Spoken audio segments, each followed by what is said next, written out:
Assam downtown বিশ্ববিদ্যালয়ে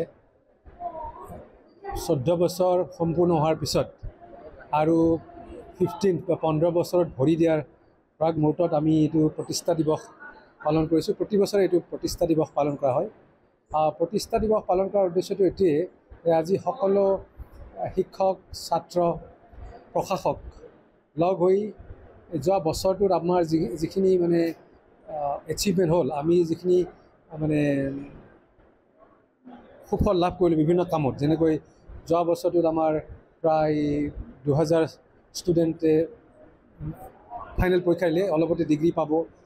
তাৰপিছত আমাৰ ফেকাল্টিবিলাকৰ তেওঁলোকৰ মাজত মানে গৱেষণা একাডেমিক্সৰ এক্টিভিটি বহুত হয়, আৰু সেইটো লৈও আমাৰ 10টা ফেকাল্টি আছে। সেই 10টাৰ ভিতৰত যিটো ফেকাল্টি আটাইতকৈ ভাল মানে পাৰফৰ্ম কৰিছে, গৱেষণাই হওক, মানে পঢ়োৱাৰ ক্ষেত্ৰতে হওক, ইনোভেশ্যন কৰাৰ ক্ষেত্ৰতে হওক, তেওঁলোকক আমি মানে আজিৰ এই দিনটোত স্বীকৃতি দিওঁ। ঠিক তেনেকৈ আপোনালোকে জানে যে প্ৰাইভেট বা আমাৰ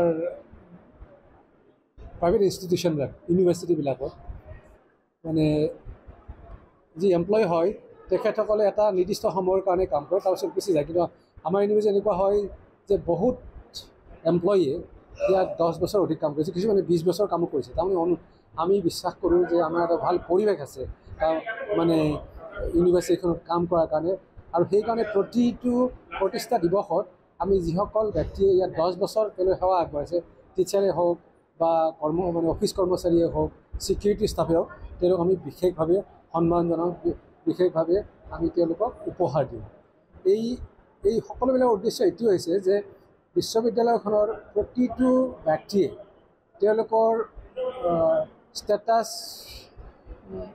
ইৰেছপেক্টিভ অফ দেয়াৰ ষ্টেটাছ, তেওঁলোক কি ষ্টেটাছত কাম কৰে, প্ৰফেচাৰে হওক বা কোনোবা ৰুম চাফ কৰি ৰখা ব্যক্তিয়ে হওক, কোনোবা লেবৰেটৰী কৰা ব্যক্তিয়ে হওক, এই সকলোকে একেলগে কাম কৰি ইউনিভাৰ্চিটি মানে আগবঢ়াই লৈ যোৱাৰ কাৰণে আজিৰ দিনটো বৰ আনন্দ উৎসাহেৰে আমি এই অনুষ্ঠানটো পালন কৰোঁ। আজি আমাৰ অনাৰেবল MP বিজুলী কলিতা বাইদেউ আহিছিলে চিফ গেষ্ট হিচাপে, তেখেতক অলপ সাৰগৰ্ভৰ কথা ক'লে আমাৰ ছাত্ৰ ছাত্ৰী আৰু ফেকাল্টিসকলৰ কাৰণে, আৰু বিশেষ সন্তুষ্টি প্ৰকাশ কৰিছে ইউনিভাৰ্চিটিখন ইমান আগবাঢ়ি গৈ আছে। আৰু ইয়াৰ পিছতে কালচাৰেল ফাংচন হ'ব।